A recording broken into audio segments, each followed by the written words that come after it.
Hello students, good evening. आइए हम लोग एलसीएम के बारे में सीखते हैं कि किसी भी संख्या का एलसीएम कैसे ज्ञात किया जाता है। आपको जब भी एलसीएम कहेगा तो या तो दो संख्या दिया जाए या दो से अधिक, लेकिन एक संख्या का एलसीएम नहीं निकलता। एक से ज़्यादा यानी दो हो या तीन हो, चार हो, पाँच हो, जितना हो, यानी दो से अधिक संख्याओं का आपका एलसीएम निकाला जाता है। एलसीएम जिसको लीस्ट कॉमन मल्टीपल कहते हैं, हिंदी में आप उसे लघुत्तम समापवर्तक कहते हैं। तो आपके सामने एक प्रश्न है कि 16, 18, 20 का एलसीएम ज्ञात कीजिए। तो 16, 18, 20 को आप ऐसे लिख लीजिए और इसका फैक्टर के रूप में चेंज कीजिए। मतलब यहाँ ऐसी छोटी से छोटी संख्या लीजिए जिस संख्या से या तो ये तीनों विभाजित हो जाए, या तो दो संख्याएं विभाजित हो, या कोई एक संख्या विभाजित हो। मतलब जितनी संख्या दिया है इन तीनों में से कोई न कोई एक विभाजित हो जाना चाहिए, या तो तीनों हो जाए तो और अच्छी बात है। ठीक है, अगर तीनों नहीं हो रहा है तो कम से कम एक हो या दो हो। ठीक है, तो यहाँ पे सबसे छोटी संख्या लेंगे। सबसे छोटी संख्या क्या होती है? दो। दो के बाद तीन, तीन के बाद चार, ऐसे क्रम से लेते हुए आप संख्याओं को बढ़ते जाइए जब तक ये लास्ट में पूरी तरीके से विभाजित न हो जाए। तो हम लोग सबसे छोटी संख्या लेते हैं क्या? दो। और यहाँ लेने से पहले ये देखिए कि क्या ये दो से सभी कट रहा है, चाहे कोई भी संख्या इसमें से कट रही है। तो हाँ, ये दो से 16 भी कट रहा है, दो से 18 भी कट रहा है, दो से 20 भी कट रहा है। तब तो बहुत अच्छी बात है कि दो से सभी कट रहे हैं। तो यहाँ दो ले लीजिए। दो से 16 कितना बार में कटेगा? 2 8 16। 2 से 18 कितना बार में कटेगा? 9 बार में कटेगा। 2 से 20 कितना बार में कटेगा? 10 बार में कटेगा। ठीक है, तो 2 से आपने सभी को काट दिया। जितने बार में आपने काटा उसके नीचे रख लेते हैं। फिर अब इस तरह से करिए। अब फिर देखिए 2 लेने से फिर कोई संख्या कट रही कि नहीं। तो देखिए 2 लेने से ये 8 कट रहा है, 10 कट रहा है। देखिए इस बार केवल 2 संख्याएँ कट रही है, 9 नहीं कट रहा है। तब पर भी आपको 2 लेना पड़ेगा। जब अगर कोई भी संख्या कट रही है तो ले लेना है। तो 2 से देखिए 8 को काटिए, 4 बार में कटा, 9 नहीं कटेगा। 10 कितना बार में कटा? 5 बार में। फिर देखिए 2 से कोई कट रहा है, कहेंगे ये 4 कट रहा है 2 से। तो 2 से 4 को काटिए 2 बार में, 9 नहीं कट रहा है। जो संख्याएं नहीं कटेगी उन्हें क्या कर लेंगे? आप नीचे उतार लेंगे। फिर देख रहे हैं कि इसमें कौन संख्या फिर कट रही है 2 से। तो 2 से देखिए अभी ये 2 कटेगा। तो देखिए ये 2 कट करके अब 1 आ गया। ठीक है, इसी तरह से सबके नीचे 1 आना चाहिए। तो जब तक नहीं 1 आएगा तब तक आपको विभाजित करते रहना है। तो 2 से 1 कट गया एक बार में। 2 से 9 नहीं कटेगा, 5 नहीं कटेगा, उतार लीजिए। अब बताइए कि 2 के बाद क्या आता है? 3 आता है आपका। ठीक है, तो 3 से देखिए कोई संख्या इसमें से कट रही है, तो आप कहेंगे 9 कट रही है। तो 3 से इस 9 को काट लीजिए। ये तो 1 आपका उतर जाएगा। 3 से 9 कितना बार में कटा? 3 बार में। 5 नहीं कटेगा तो 5 को उतार लीजिए। ठीक है, फिर उसके बाद ऐसे करिए। फिर देखिए कि क्या 3 से इसमें से कोई संख्या कट रही है? तो जी 3 से 3 कट रहा है, इसको 1 को उतार लीजिए। ये 3 कितना बार में कटा? 1 बार में। 5 नहीं कटेगा तो 5 आप ऐसे उतार लीजिए। ठीक है, फिर अब देख रहे हैं कि इसमें से 3 से कोई नहीं कट रहा, तो 3 के बाद क्या आता है? 4। 4 से चेक करिए क्या कोई संख्या कट रही है? नहीं कट रही है। तब क्या लेंगे? 5। सीधे 5 से काट लीजिए। और एक बात ध्यान दीजिए, जब 2 से आपने काट चुके हैं तो 4 लेने की ज़रूरत नहीं, क्योंकि 2 से सब सारी संख्या कट गई तो फिर 4 से कभी भी नहीं कोई कटने वाली मिलेगी। ठीक है, 3 के बाद सीधे 5। 5 से देखिए 5 कट जा रहा है, तो सबके नीचे क्या हो गया? 1 बन गया ना, 5 कम 5। तो इस तरीके से आप सबको विभाजित कर लेंगे। ठीक है, तो उसके बाद अब क्या करेंगे? निकालना क्या है? एलसीएम निकालना है। ठीक है, तो एलसीएम निकालने के लिए क्या करेंगे कि जो ये साइड में आया है इस सबका क्या करना है? आपस में मल्टीप्लाई कर देना है। तो कैसे करिएगा? पहले देखिए 2 कितना बार आया है? 4 बार। तो इस तरीके से आप क्या करेंगे? लिख लेंगे 2 गुणा 2 गुणा 2, 4 बार। फिर 3 कितना बार आया है? 2 बार। 3 2 बार लिख देंगे। 5 कितना आया है? 1 बार। अब इन सब का आपस में क्या कर लीजिए? मल्टीप्लाई कर लीजिए। तो देखिए 2 का 2 में करेंगे 4, 4 का फिर 2 में करेंगे 8। यहाँ तक तो गुणा करने 8 आया। फिर 8 गुना कितना हो गया? 16। 16 तिया कितना हो गया? 48। अब 48 में 3 का गुणा कर लीजिए। देखिए यहाँ तक तो 48 आ गया इसे, ठीक है। अब इस 3 का इसमें क्या कर लीजिएगा, इस तरह से गुणा कर लीजिएगा। 3 8 24 को 4 और 3 चौक को 12 2 14, इतना गया। अब 144 तो यहाँ तक आया, अभी 5 बचा ना, तो फिर 144 में कितने से गुणा कर देंगे, 5 से कर देंगे, ये 4 है, ठीक है। तो इसमें आप 5 से गुणा करिए, तो 5 चौका 20, 20 को क्या हो गया 0, हासिल 2 लगा। 5 चौका 20 2 22, फिर हासिल लगा 2, 5 एकम 5 2 7, तो यानी कि इसका इसमें गुणा करने पर टोटल कितना हो गया 720, ठीक है। तो सबसे लघुत्तम माने छोटी छोटी संख्या, यानी कि 16 18 20 से कटने वाली ये सबसे छोटी संख्या है। मतलब ऐसी संख्या ये है जो 16 से भी कट जाए, 18 से भी कट जाए और 20 से भी कट जाए, यानी तीनों से कट जाए ये संख्या। तो ऐसे छोटी से छोटी संख्या आपको पता करना था, क्योंकि एलसीएम का मतलब होता है लिस्ट कॉमन मल्टीपल, लघुत्तम समापवर्तक। लघु माने क्या होता है, छोटा होता है। तो छोटी संख्या है जो 16 से कट जाए, 18 से कट जाए और 20 से कट जाए, ठीक है। आई होप कि आप लोग अच्छे से समझ गए हैं। अब हम लोग सीखते हैं HCF। HCF में क्या होता है, हाईएस्ट कॉमन फैक्टर, महत्तम समापवर्तक, ठीक है ना। मतलब ऐसे बड़ी से बड़ी संख्या हमें प्राप्त करना है कि जिससे इन सब संख्याओं में भाग देंगे तो पूरी पूरी क्या हो जाए, वो विभाजित हो जाए, ठीक है। तो इसका सॉल्यूशन करना है तो थोड़ा सा उससे चेंज है, प्रक्रियाएं उसी तरह होंगी। इसे दो तरीके से आप सॉल्व कर सकते हैं, ठीक है। एक आप गुणनखंड विधि थे और एक डिवीज़न विधि थे। तो देखिए हम इसको गुणनखंड विधि से बताते हैं, फिर उसके बाद इसे भाग विधि से भी सिखाएंगे, ठीक है। आप लोग इसी तरह बने रहिए।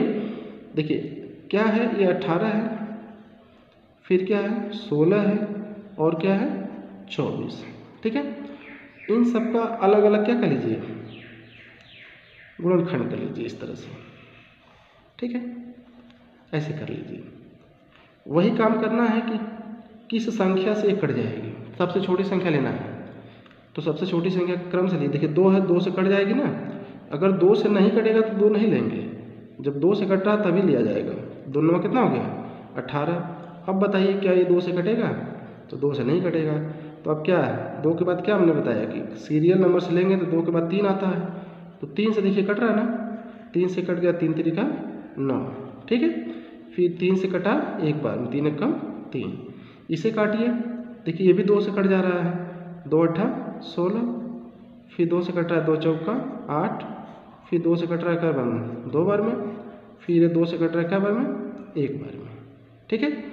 इसको भी देखिए, ये 2 से कट गया कितना बार में, 12 बार में, फिर ये 2 से कटेगा कितना बार में, 6 बार में, फिर 2 से कटेगा कितना बार में, 3 बार में। अब 2 से ये नहीं कटेगा तो 2 के बाद 3 होता है ना, 3 ले लीजिए, 3 एकम कितना हो गया, 3 हो गया, ठीक है। तो इन सब संख्याओं को आप गुणनखंड विधि के द्वारा आपने इसको इस तरह से विभाजित कर लिया।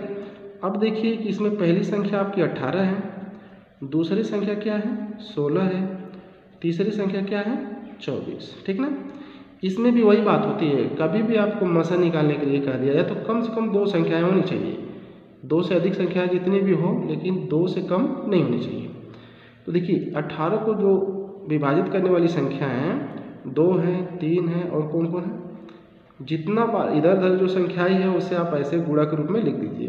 क्यों गुणा के रूप में, क्योंकि 3 3 9 9 दूना 18, ये इसके बराबर है। 18 का खंड हम इस तरह से लिख सकते हैं। 16 का खंड जो आपने किया है इधर 2 गुणा 2 गुणा 2 गुणा क्या है 2, ठीक है।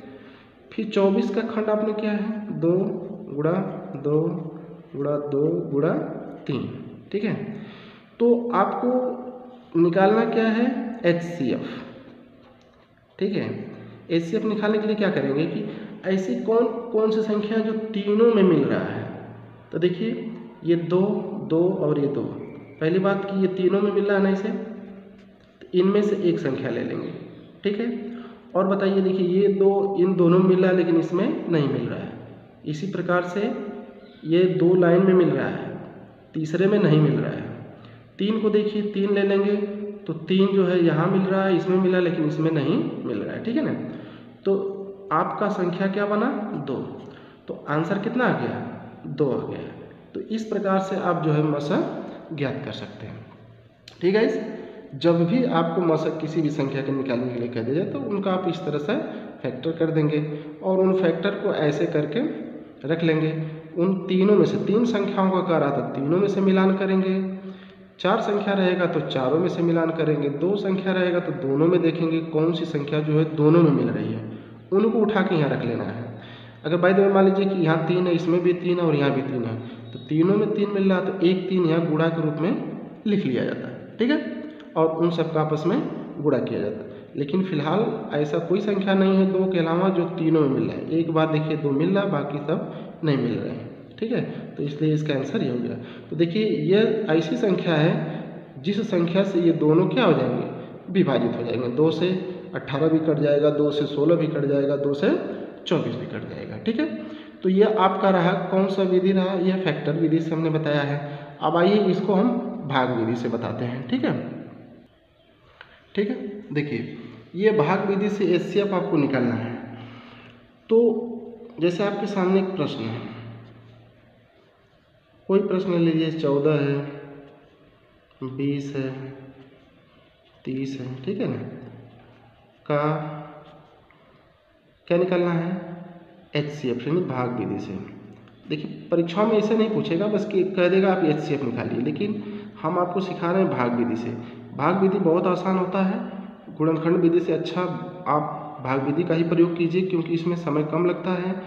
उसमें क्या होती है, संख्याएं ढूंढना पड़ती है, किस संख्या से विभाजित होगी। अगर बड़ी संख्या आ गई तो दिक्कत होती है। तो छोटी संख्याओं को तो आप आसानी से कर लेंगे, लेकिन बड़ी संख्याओं को करने के लिए थोड़ी सी दिक्कत होती है। तो आप भाग विधि का प्रयोग करेंगे हमेशा एचसीएफ के लिए, तो आपका सही रहेगा, चाहे संख्या छोटी हो या बड़ी, ठीक है ना। तो 14, 20, 30 का भाग विधि से एचसीएफ निकालना है, एचसीएफ फाइंड करना, ठीक है। तो देखिए इसमें इसका सॉल्यूशन जो है इसको करना है। तो आप देख रहे हैं कि 14, 20 और क्या है 30 है। देखिए इसमें आपकी एक संख्या छोटी है, देखिए 14 है, 20 है और क्या है 30 है। एक संख्या छोटी है, एक संख्या उससे बड़ी, एक संख्या सबसे बड़ी है। तो आप इनमें से कोई संख्या छोटी को छोड़ के बाकी 2 बड़ी संख्याओं को किसी को उठा सकते हैं, ठीक है। जैसे आपने 20 ले लिया, ठीक है, तो 20 अगर आप ले रहे हैं तो इस 20 में छोटी संख्या से भाग देना है। तो बताइए 20 ले रहे हैं तो छोटी संख्या कौन हुआ है 14। अगर मान लीजिए आप 30 लेते हैं तो 2 छोटी संख्या मिलती 30 से, तो या तो पहले 20 से भाग दे दीजिए, चाहे पहले 14 से, यानी बड़ी संख्याओं में छोटी संख्या से भाग देना है। तो यहाँ पर हमने 20 लिया, तो 20 में आप 14 से ही भाग दे सकते हैं, 30 से नहीं। तो 14 यहाँ लीजिए, ठीक है। तो 14 की भाग 20 में देंगे तो 14 एकम कितना हो जाएगा 14 हो जाएगा, ठीक है। तो 20 में से 14 घटाएंगे तो कितना बचेगा 6।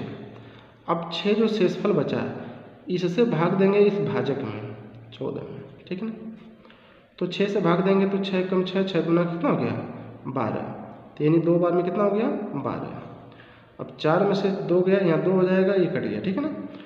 तो अब 2 शेष बचा, फिर अब 2 के भाग किस में देंगे 6 में, हमेशा उसके भाजक में, तो यानी 6।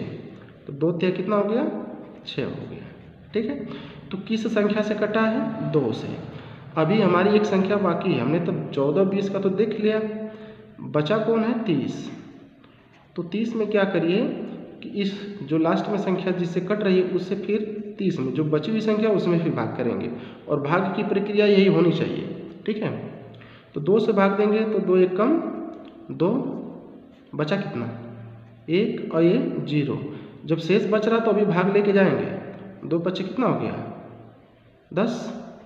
तो मतलब ये पूरा विभाजित हो जा रहा है, शेष नहीं बच रहा है। अगर शेष बचता तो फिर उसका भाग इसमें देते, जैसे यहाँ शेष बच जा रहा है और कोई संख्या नहीं बच रही थी तो इस शेष का भाग जो इस भाजक में देते थे, लेकिन यहाँ पर तो सब कट गया, तो सब संख्याएं कट गई किससे 2 से। तो इसका मतलब आपका यहाँ पर एचसीएफ क्या आ जाएगा 2 आ गया, ठीक है। तो 14, 20, 30, देखिए 2 से 14 भी कट जाएगा, 2 से आपका 20 भी कट जाएगा, 2 से आपका 30 भी कट जाएगा, ठीक है गाइस। आई होप कि आप लोग फैक्टर मेथड से, डिवीजन मेथड से आपने किसी भी संख्या का अगर आपको HCF एलसीएम निकालना हो तो इस तरीके से आप निकाल सकते हैं। ठीक है, अगर आपको ये वीडियो पसंद आया है तो आप लोग अपने दोस्तों में शेयर करें, अपने चैनल को, इस चैनल को सब्सक्राइब करें, कमेंट करें, लाइक करें और इसी तरह से चैनल से जुड़े रहें। कल मैं आप लोगों को भिन्न की संख्याओं का लसम असर निकालना सिखाएंगे। इसके बाद लसम असर पर कुछ प्रश्न रहेंगे, जैसे प्रश्न होता है कि दो संख्याओं का लसा इतना है, मसा इतना है, पहली संख्या अगर इतना है तो उसका दूसरी संख्या क्या होती है। ठीक है, इस तरीके का प्रश्न। तो जब आप लसा और मसा निकालना सीख जाएंगे तो उन प्रश्नों को सॉल्व करना सीख जाएंगे। मेरा यही उद्देश्य है कि जब भी मैं आपको बड़े क्वेश्चन को हल कराऊं तो छोटी छोटी चीज़ें पहले आपको बता दूं। ठीक है, तो चलते हैं, आज के लिए बस इतना ही। Thank you.